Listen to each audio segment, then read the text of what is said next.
Hey, there's a ladder. Come on, hurry up!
Where the hell are we? North Atwood Station, come on!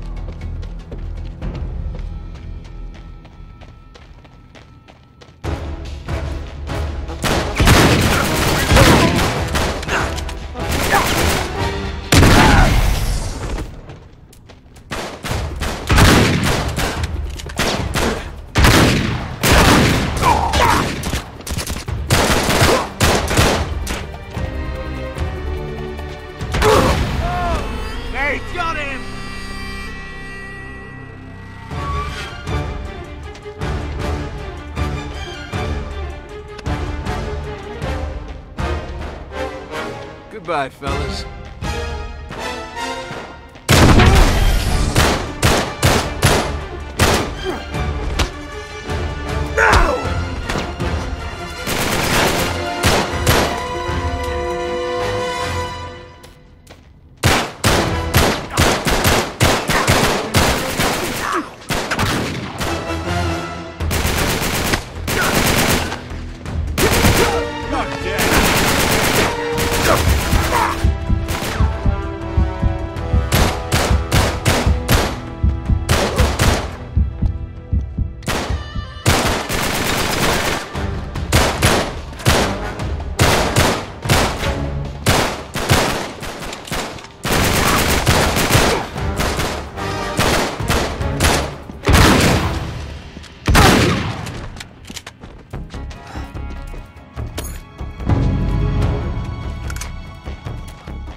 Up here! Hurry!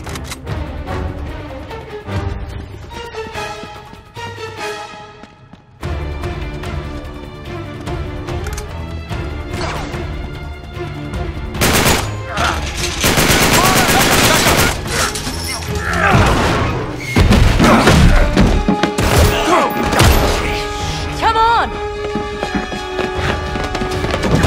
Get in!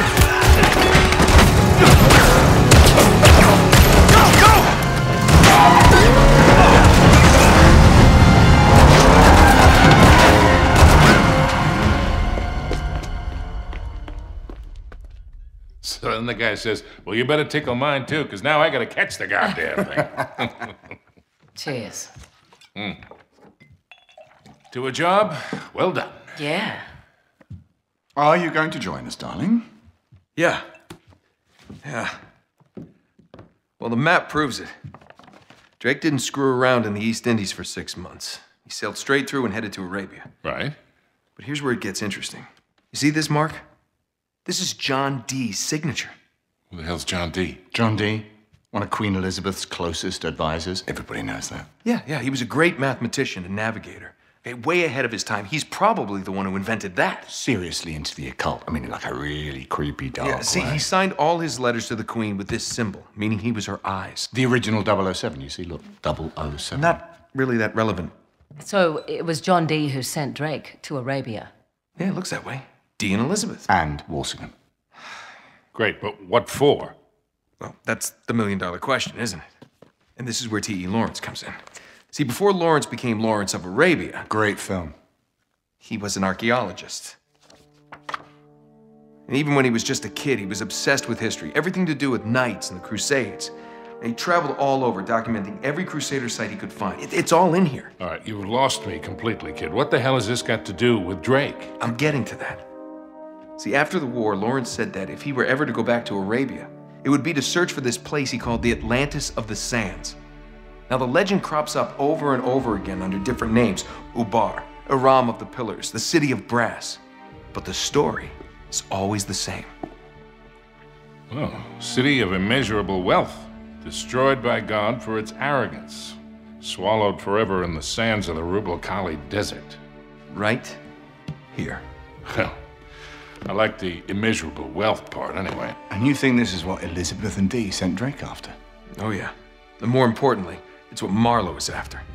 So, wait, if Drake was on a mission from the Queen to find this place, why all the secrecy? I mean, it looks like he went to a lot of trouble to hide whatever he found, even from Her Majesty. I don't know. Oh, I'm sorry, what was that? No, hang on a second. Because if you recall, the last time we went halfway around the world searching for a lost city, things got more than a little dicey. Yeah, but this time we have the upper hand. I mean, look, Drake only had half the clues. Lawrence only had half. We have both. And Marlowe has nothing. Small problem. The Rub al Khali Desert, 600 miles across. The Bedouin go around the damn thing. And even if we knew where it was, which we don't, we would die trying to find Just it. hold on. You see these symbols here? Yeah? Looks like Sabaean Sabaean script. script. Right. Look, the Crusaders were searching for the same lost city 1,000 years ago.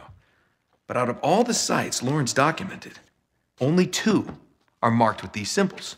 One in Syria, the other in France. Oh. No, you 2 are going to Syria. We're heading to France. Look, we track down these clues. We find Lawrence's lost city. I'm sure of it. Well, and then what? How are we going to get across 600 miles of impassable wasteland? It's in the middle of the desert. So technically, it'd be about 300 miles.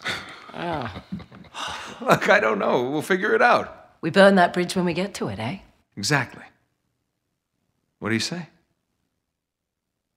What the hell? Let's do it.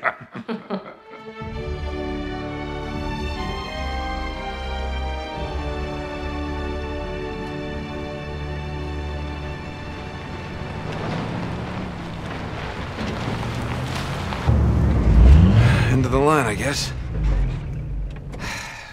Don't. Looks like we're going the rest of the way on foot. What? Leave it to you to find a friggin' jungle in the middle of France. Well, we're definitely headed in the right direction. Chateau should be this way. Not too far. Come on. Yeah. Not too far?